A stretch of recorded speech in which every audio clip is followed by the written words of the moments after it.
Welcome to HortTube. My name is Jim Putnam. I am wearing a pullover in August, so you know I've come somewhere to the north, because I would not be in a pullover in my Raleigh, North Carolina garden for sure. We are at White Flower Farm and super excited to be here. This is a place Steph has visited before. She actually is from Connecticut back in her younger days, and she's been here with her sister, and it's always been on my list. This is a great mail order nursery, and I'm not going to go through a lot of that. Elliot, the owner, one of the owners, the owner's son and co-owner, will be in the video talking about the history of White Flower Farm and the things that they do, and showing us some beautiful tuberous begonias that you will not believe. So you definitely want to stick around for that part of the video. And I'm going to bounce around and just talk about some of the beautiful plants. They have an incredible display garden. So they have this forward-facing garden center out on the main road out here, but it's not their primary business. And then they have just these incredible display gardens, which are part display gardens for people to come and visit, but they're also test spaces so that they can decide that they're growing the best plants for their customers. You know, they can observe them, take notes on them. They've got several areas here set aside testing plants. I can't go any further though without showing off this incredible weeping beech. Over here to my right, there are some really amazing trees. We're going to talk about some perennials, flowering things, that are, almost a clown college design over here, and a moon garden we're going to talk about. But the trees are amazing here too. And this is a weeping beech. It's probably 60 feet wide and 40 feet tall. It's just absolutely incredible.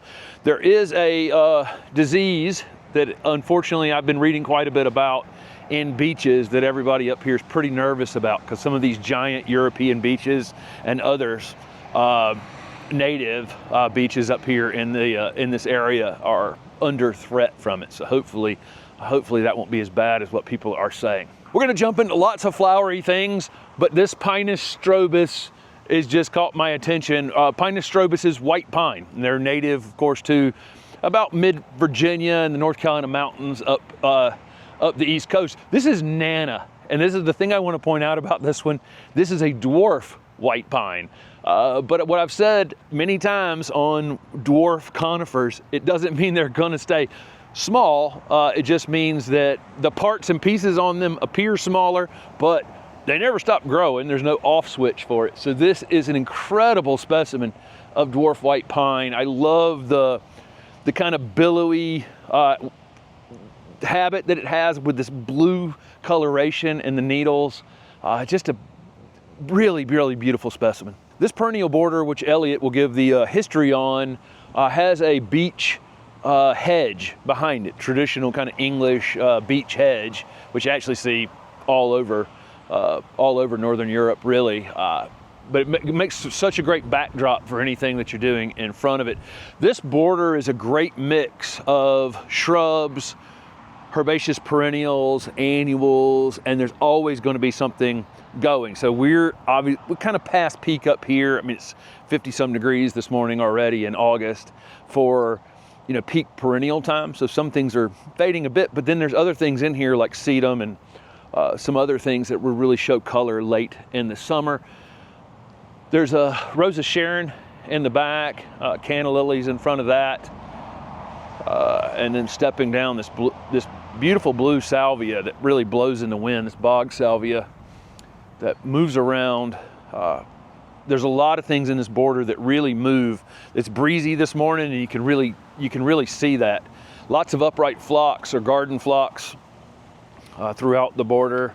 Again, a hair past peak, but still looking good. We're super jealous up here of the hydrangea paniculatas because we just don't get this coloration. There's a lot of breeding and a lot of selecting going on, trying to give us these pinks in the south, and a little more so than it was before. But we're going to see another row coming up in another area of the garden. It just, blows me away, what you can actually have. We love ageratum, and the ageratum's still holding up incredibly well late in the season. We do lots of different ageratums in the garden. Just such easy plants. The seed is microscopic, so if you do the seed on these, you're going to end up you'll want to do your ageratum separate from everything else, because you'll end up with your ageratum seed getting into your other trays somehow or another. It's teeny, teeny, tiny. What else is here, Steph? All the zinnias, of course, are amazing out here. We do tons of gomphrena in the Raleigh garden, and there's a reason for it. I mean, it's just, look, here we are, late season, and they still look so, so good out here. Here's a Rudbeckia, Verbena bonariensis, which is such an easy plant. It's not a native, but it will seed itself in. So, you know, I'll let you decide on this one, but they're so great for goldfinches, and the stems are strong enough to hold them up, but they come and just tear these seed out of here like crazy. They absolutely love them. Again, it's a tall, wispy thing, and you combine it with that orange marigold, and look at that. Look how good that is. I love marigolds for, you know, as some of the other annuals will probably start going to sleep, and the dahlias and other things that are in here start going to sleep, these marigolds will hit their stride in the fall and really, really show off the entire fall. I prefer them above any mum. How's any mum going to be better than that marigold for the fall? Castor bean plant back in the back. There's a beautyberry in front of it. This looks like a Japanese beautyberry, maybe Issai. It flowers along the stems. Is, you know, the newest growth is where the flowers are, and then where the old flowers were, the berries form, and then we're a month or so away from these starting to get their color. Of course, the berries on the American beautyberry are quite a bit bigger, but this is probably a better ornamental plant because it's so compact. Got some asters blooming out here already. Some smooth hydrangeas in the back still with some pretty decent color on them. Purple smoke tree looking great, and I think they must just cut this thing. They must just cut this thing hard occasionally to have it has more of a shrub like this.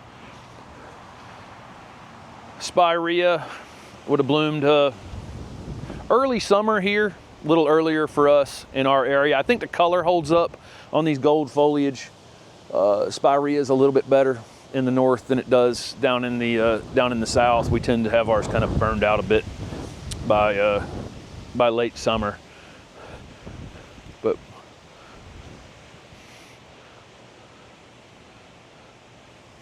just beautiful. All the zinnias. Again, more of the marigolds. Eupatorium. Back here, Joe Pye weed, full bloom now. Helianthus of some kind behind it. It's blooming already. Just looking great. Then got the gold foliage smoke bush in here as well to complement the purple one that was a little further back. Again, there's lots of sedum out here, so we're weeks away from it, you know, showing off its full color. When the sedum are open, the bees are absolutely go wild for them. Several grasses in this border as well. The grasses do just this movement this morning, you know, completely changes this bed. And it's one of the things we're missing in our garden in Raleigh. This is a feather reed grass, just absolutely beautiful. Carl Foster is that variety. Hi everybody, welcome to White Flower Farm. My name is Elliot Wadsworth. I'm one of the owners of the company. Me and my father own the company together. He bought the company in the mid-70s from the founders. So White Flower Farm goes back to 1950, but my father and then I have owned the company since the 70s. And we are standing in front of what we refer to as our Lloyd border. This is one of our big display gardens. It was originally designed and installed by Christopher Lloyd and Fergus Garrett of Great Dixter in England.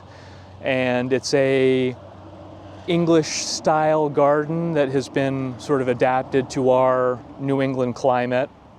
So woody plants with annuals and herbaceous plants planted in and around. And the reason that we maintain gardens here is for trialing and for photography, and to make sure that we really have an intimate knowledge of the different plants that we offer our customers. I went like 40 feet down here talking, and I was like, that's good for this border. And then another 5 or 10 feet you pass and you see these just great combination. This combination here with the agastache and the plectranthus, I think this is longwood silver, is this plectranthus. It has that silvery foliage, and then you can tell these things are in the mint family things. Got the square stems on that, got the square stems on the agastache. This purple fountain grass, really, really stunning. This dahlia that's up above it. Look at that. Just this combo here, just in this one little spot of this border is just absolutely amazing.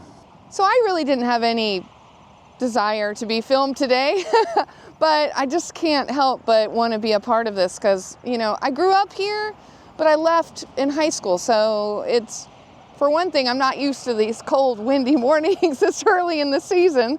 I had to borrow a jacket to get through it, but I just wanted to talk about this border a little bit and maybe some others because I'm just floored by the White Flower Farm's presentation of herbaceous perennials and shrubs and trees. It's just gorgeous. So just in this area, I got to it and I was like, I don't really particularly care for cannas, but look at that purplish red foliage with the Joe Pye weed. Good grief. And the beautiful zinnias. They have a lot of different zinnias.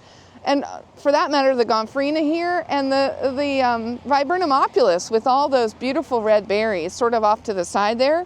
One other thing they have in this area, it just blows my mind, are the dwarf zinnias. If you know us, you know we use a lot of those in our small landscape because they're a little more diminutive and great performers. They don't get a lot of those powdery mildew diseases that a lot of the other taller ones do. Anyway, I'm just floored at the combinations that they've created here, the combinations of texture and changes in color and height, gradations. It's just a beautiful place. So I can't wait to explore more.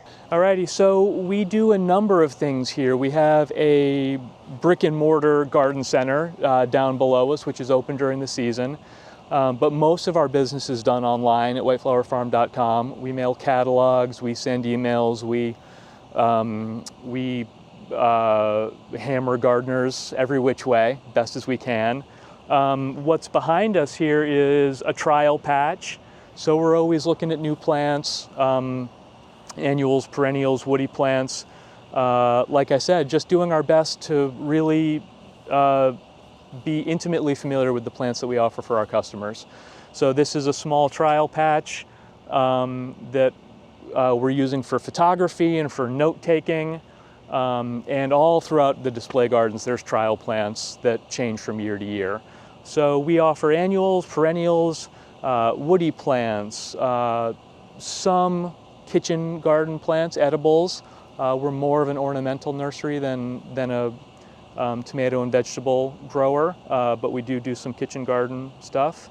We do cut flowers, we do dried flowers, wreaths and fresh greens in the holiday season. So we try to have our business be a year-round operation and always have something interesting for our customers to check out. Had to stop at another combo here. This Millennium Allium we just see being used a lot up here in this area, and it's so showy. Past peak a little bit in this little group, but wow, everywhere we've seen this in these kind of clusters like this, it looks great. And then, you know, just a slight height difference in that Rudbeckia or Black-eyed Susan that's next to it.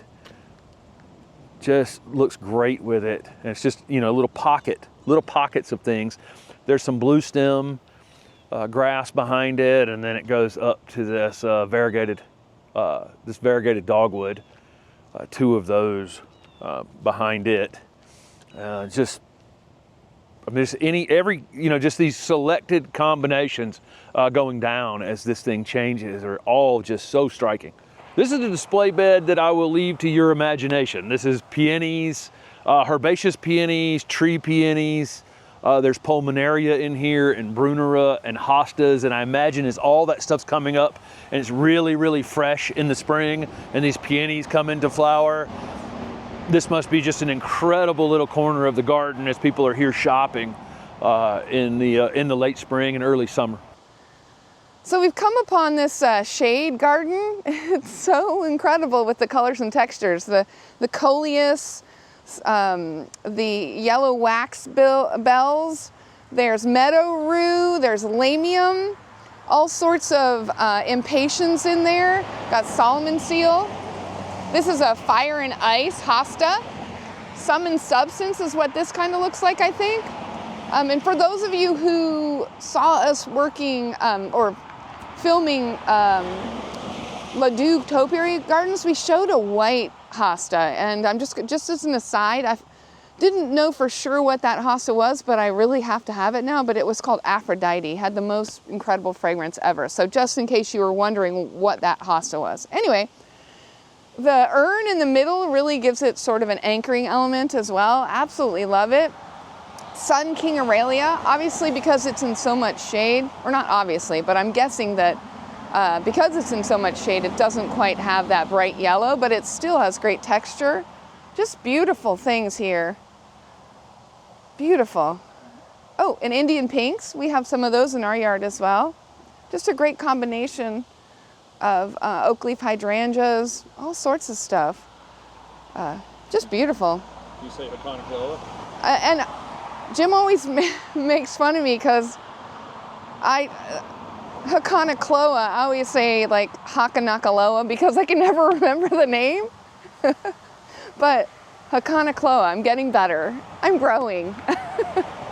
So this is our display house of our Blackmore and Langdon tuberous begonias, and Blackmore and Langdon is a wonderful nursery in England who have been breeding this incredible strain of tuberous begonia for, I believe, over 100 years now, and they've won a bajillion gold medals at the Chelsea Flower Show. They have these incredible records of who they've sold plants to, people like Winston Churchill and Claude Monet, and it's a really wonderful operation run by a couple of brothers. And we've sold their plants, so we sell tubers. These plants are just for display, but we maintain this collection because just because it's wonderful, and it's fun to have that relationship and that shared history with Blackmore and Langdon. These plants are a little past their peak now. You can see they're looking a little tired, and they don't love summer heat, so they're getting ready to go to sleep. And our head gardener will break this display down and store the tubers over the winter and build it back up again for next year. The border we started at is up here at the top, and we went all the way down to the end of it, around, and then that little shade border is behind Steph, and it's out here on the main road. You've probably heard a little bit of traffic noise. And this is their retail space right out here on the main road. It's such a cool space. There's a house on the property, things built in the 18th century on this property that are just, you know, the whole thing is so neat. This border continues right down here to the retail area. So you could see coming here how much inspiration you could actually get by visiting this. Several things I'd point out in this border. There's another Joe Pye weed, but where they used the one that was much taller up there at the top is the background in the border. Here's a dwarf one, has this really super compact habit. May have been pruned one time earlier in the year. I can actually see where they chopped it at some point earlier in the season to try to keep it a little bit blooming a little bit smaller. Obviously that worked pretty well. More of these Millennium alliums. Again, we just see these everywhere. And we'll see some that are slightly taller. This one's Summer Beauty. Again, it's kind of bloomed out. But this one is so compact. Perfect for a little border edge anywhere. Bronze fennel, such a great addition to the garden. We have this at the house, and great for caterpillars. It will eventually just kind of die in place and then all of a sudden appear somewhere else. You'll find that, and you can see it down this border.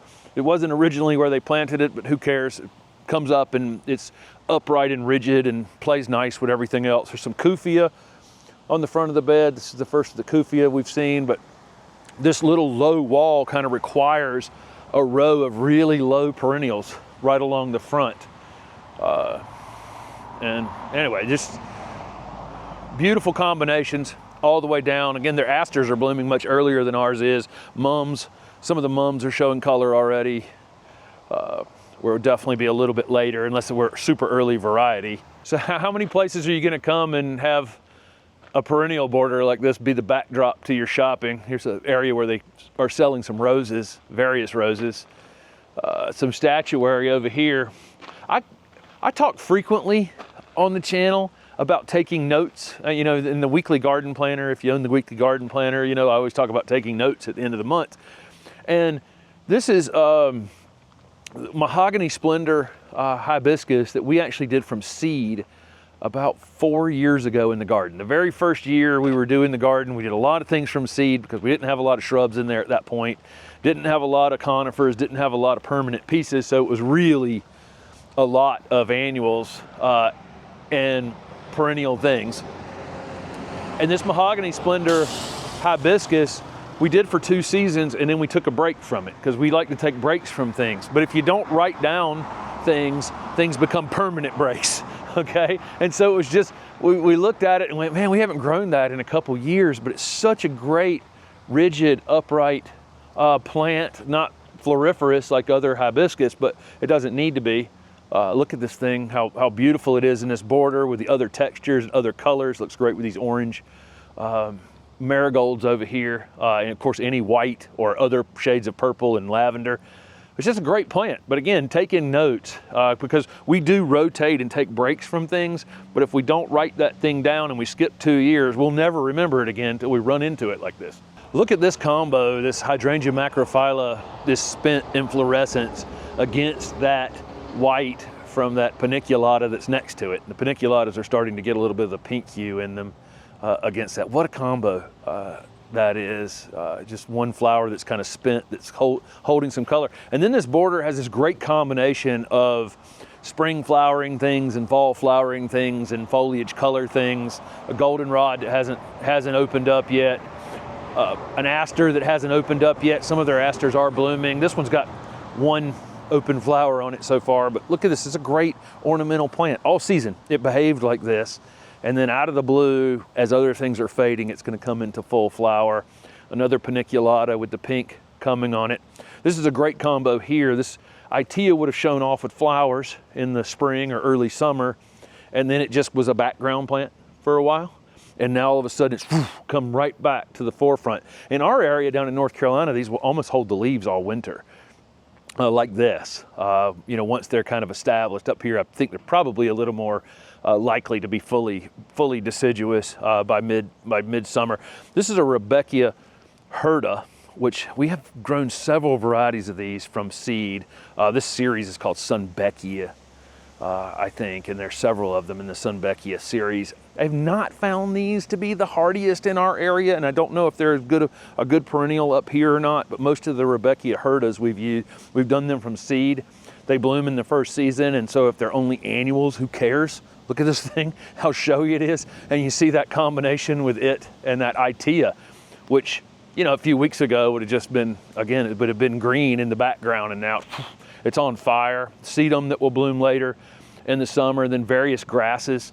All the salvias, all the sages are going to bloom, right until we get a hard freeze. Is the only thing that's going to stop that thing from flowering. All these cone flowers are going to be great for the birds, the rest of the fall.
we have come upon a moon garden. A moon garden, or a white garden, some people would call them. They look gorgeous this time of the day, but sometimes as the evening gets closer, they really start to shine even more. So there are so many white things in this garden, but we'll sort of concentrate on a few of them that are looking pretty special. We see right here a smooth hydrangea. I don't know if this is the straight species, but it's definitely a lace cap of sorts, and we love anything that's lace cap, partially because the flower parts are exposed, so our pollinator friends can get to them more easily. Just a great addition to this border. As we move, I just wanted to call your attention to the lantana down here, because I think that we have this in our front yard. It's not a guarantee, but it certainly has the same compact form. I think it was called Bloomify White, but it looks really similar. I love the white ageratum as well. We've had a couple that we did from seed. One was Leda and one was red flint. A little bit different color than the standard ageratum. Really love doing those from seed, but that white will pop against those and other things as well. And if you look up, you'll see a gorgeous standard. It is a standard of wisteria. What an awesome thing to be in a garden where you don't have to worry about it becoming too invasive. It is just gorgeous with actually the pea-looking blooms are, some of them are coming out right now. It's very windy, so I'll try to show you, but there you can see the pea form. Definitely in that Fabaceae family. Anyway, as we head up, oh, wow, okay, I'm just gonna point out the agastache. It's a white one. We love agastache as well because it is, again, something that pollinators adore. And it blooms non-stop.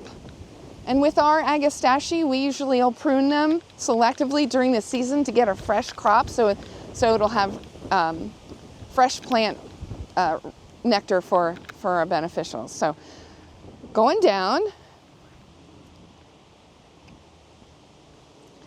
I want to point out the dahlias. We love a good dahlia. This is a nice compact one. Just beautiful. You can see the flower parts on this dahlia too, which makes it more attractive to insects to get into that center and get what they need. Every year we have Angelonia, and right down here you see a white one.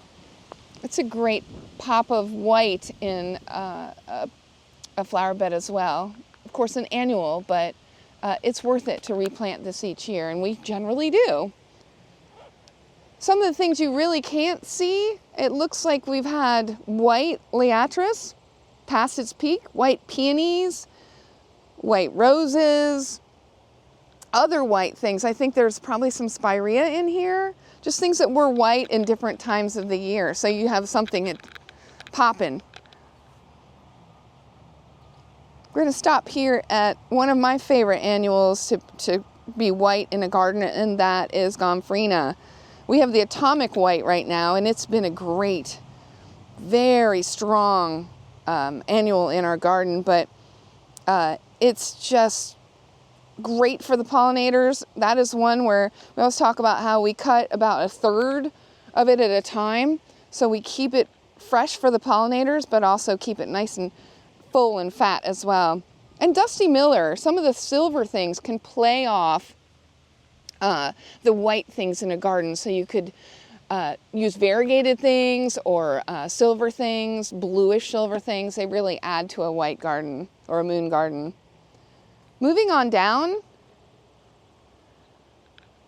I want to point out this sort of lanceolate or thin-leaved mountain mint.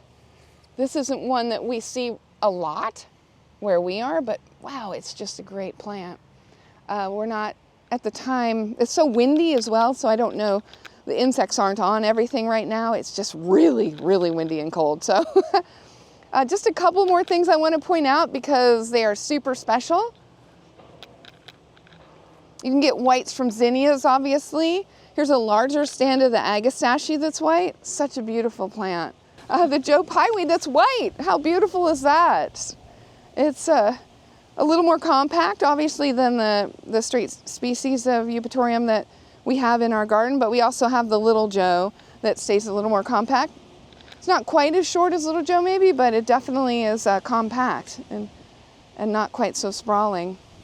It's just a beautiful garden with chock full of gorgeous white things. Every time I look, I see something different, like the white coneflowers and white yarrow, and special. They have a rose garden, but as I think Elliot said, roses and friends is what it is now. This is more and more what we see with rose gardens. We don't see them in just like formal lines of roses, as we've always seen them in the past. And there are lots of gardens that are like that still. But more and more we see roses interplanted with other things. It really overall seems to keep them a bit healthier. Just the more species, the better in the garden. And so just having, it eliminates the monoculture from this particular type of garden. You still get to enjoy the roses, and you have an extended bloom season by mixing the other perennials and annuals and other things in with them. The entire front of this garden is an incredible typical Connecticut wall that we see all over the place here. This ground just offers up stone as more often than you'd want, and people do an incredible job stacking them. Their hydrangea displays down there where Steph is, and behind their hydrangea display where they're selling hydrangeas, they have oak leaf hydrangeas and hydrangea arborescens and paniculatas and macrophyllus and just a whole assortment of them. So you get to see them back here behind the wall before you purchase them. I think that's kind of a unique idea, that you'd actually get to see the plants in the ground from the display area where you're actually purchasing them from.